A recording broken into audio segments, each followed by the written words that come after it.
Ghost Hunter 18. Hey, what's up mga idols? Yun, Ghost Hunter 18 po, no? Muling nagbabalik na. So, ngayong araw na to mga idol, medyo maaga-aga tayo. Kahit na wala tayong dala, pero pupunta pa rin tayo. Kasi sa nangyari po. Kahapon kasi, no? Sinabi ko na babalikan ko siya. No? Kaya, kailangan nating mabalikan. Itong siya. Adam mga idol. No? Kasi, yun, bigla kasing kinuha na itong si Ahmad. Pero babalik yun mga idol, no? Kaya siguro nalungkot si kaibigang Adam. Pero sa totoo lang po talaga, hindi pa yun lahat yung nasa panaginip ko. Kasi mayroon pa talaga. Sana matuklasan ko ngayon, or kung hindi man, balang araw matuklasan ko din o isasabi din niya.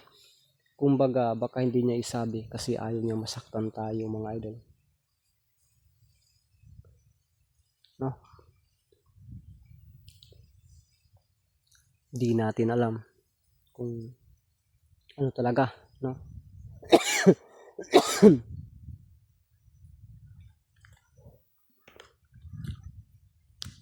So nagmasid-masid lang muna tayo sa paligid mga idol. Kaya binalikan ko siya ngayon, no? Para man lang talaga na malaman natin at saka madamayan din natin. Alam naman po natin kung gaano yun kasakit. Parang na-miss niya yung kapatid niya, no? Kahit na nakapag-decision siya noon na yung naging abo ang kapatid niya, kasi alam niya po kung paano mabuo muli. So parang baliwala sa kanya, kaya nasabi ko okay lang ba yung decision na yan. Pero sa ngayon na nagbago na ang kanyang kapatid at nakasama niya sa ilang araw dito sa kubo niya, siguro na ano si Adam mga idol, no? Yan siguro yung naisip din, yan din napasok sa isipan ko kung bakit ganun na lang talaga yung lungkot niya kahapon nung bigla nung una laman niya na yung kapatid niya po ay babalik na, tapos kinuha ng tuluyan talaga nang bigla na lang na hindi na siguro masyado nagpapaalam kasi sobrang mahihain din. So nawawala po, sana maintindihan natin mga idol na yung kahapon na explore o video natin about kay Adam, hindi tayo masaya. Iwan ko lang, no? Pero sa akin hindi masaya, no? Parang malungkot siya. Hindi, parang malungkot talaga. Hindi yung every time na pupunta tayo dito, every explore natin, palagi tayong tatawa, masaya, dahil si Adam ay masaya.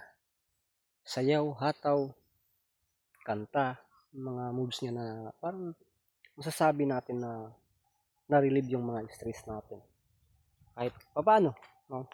So siguro yung video na yon at saka ngayon tiyak na hindi siya kaano, no? So mga idol, sana nandyan pa rin kayo kasuporta sa akin kay Adam, na sana, no, maging okay ang lahat mga idol, at antayin natin ang pagbabalik ni Ahmad. At saka sana din malaman natin ngayon or isabi niya ngayon kung yung pumapasok sa panaginip ko kung mangyayari ba o magkakatotoo ba. So yun mga idol, big love shout out po sa lahat ng taga-suporta natin dyan, kahit saan sulok man po kayo sa mundo o saan aabot itong mga videos ko na pinapanood nyo. God bless sa ating lahat. Always safe po. No? At kahit marami tayong problema, laban lang. Salamat din sa lahat ng taga-suporta ko. Sumusuporta, no? Sa akin talaga. Nagbibigay tulong po sa akin. Maraming salamat sa inyo, no? Sa inyo dyan. Naway marami pa pong blessings na darating sa inyo, no? Simula noon na nag-umpisa tayo. Hindi ko kayo nakakalimutan kahit na nawala na kayo sa akin. Pero hindi ko kayo nakalimutan at palagi ko yan pinapapasalamatan, no? Para yung mga tulong talaga ninyo na naibigay sa akin para sa pamilya ko is napakalaking counted po yan, kasi ako mismo na nakatanggap ay nagpapasalamat. Hindi lang sa inyo, kundi sa itaas, mga idol. Kaya salamat sa inyo, no? At sana patuloy tayong susuporta kay Adam, no? So, puntahan na natin, no? Mga idol. At saka pagpasensya nyo po, no? Alam naman po natin, no? So, sa kabilang bundok, parang may nag-sinso yata, no? Maririnig dito. So, normal lang kasi yan, no? Kasi ang sinso, hindi man yan ano talaga. Lalo na kapag pabor dito yung hangin. Matik yan, no? Maririnig talaga yan. Para mag-i-echo yan ba? Basta nasa bundok ka. So, hinuhutoy-hutoy tayo, mga idol, no?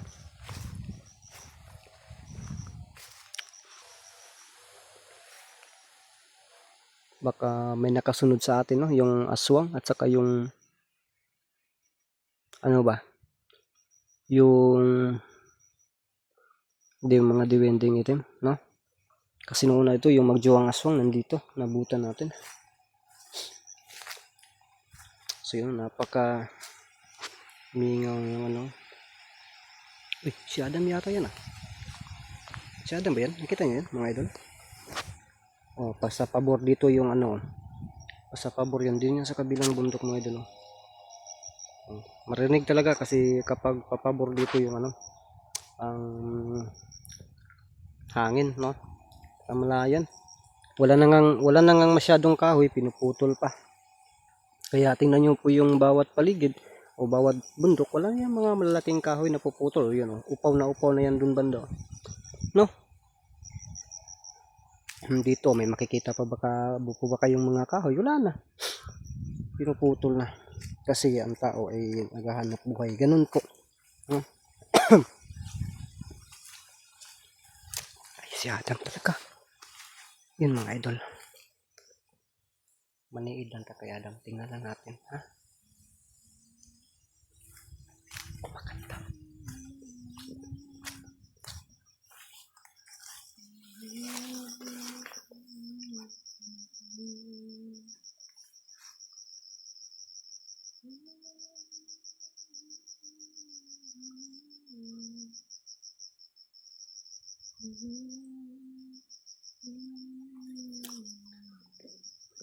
Parang pamilyar ko ang kantang ito.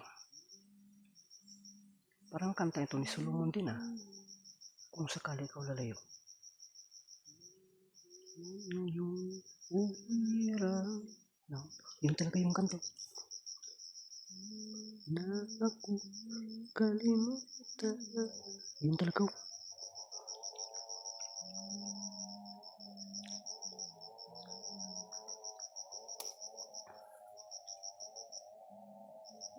Magmasid na tayo.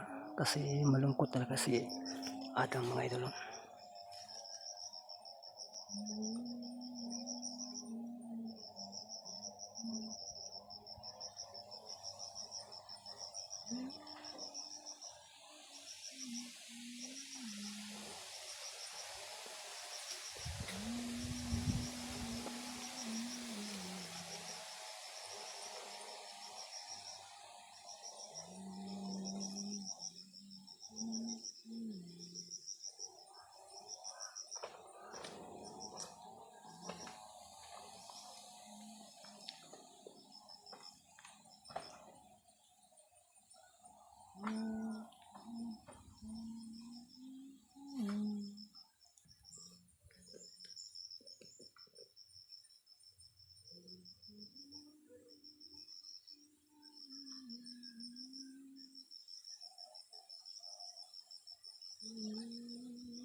mas naging ganyan siya dahil po sa ginagawa natin na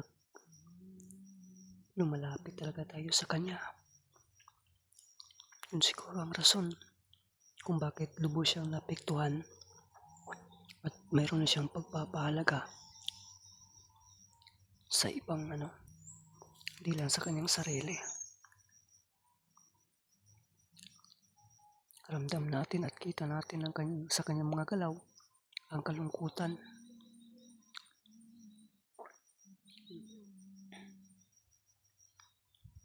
Pero hindi nalulungkot ng kanyang tabadido yun.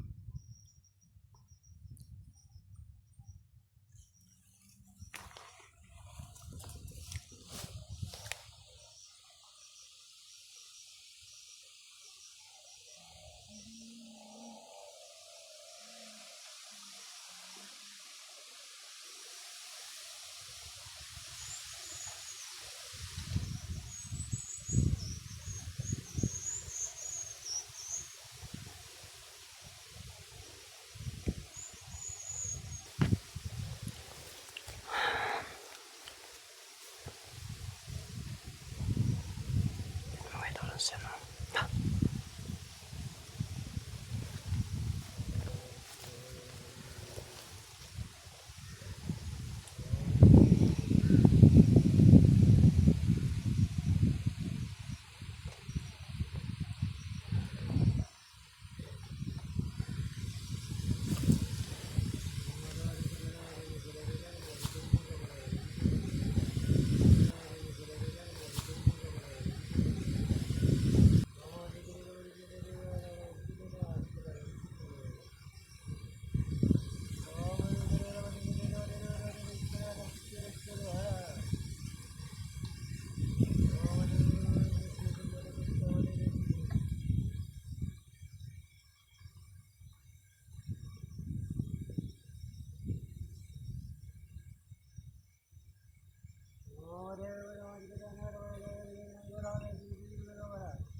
Nagdadasal siya si Adam, mga idol.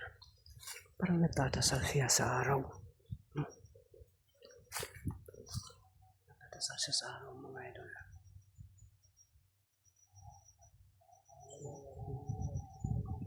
Ganun talaga, no?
Hmm. Adam. Kumusta? Ha? Sige, sunod ako. Sige. Sige mga idol. Sunod tayo.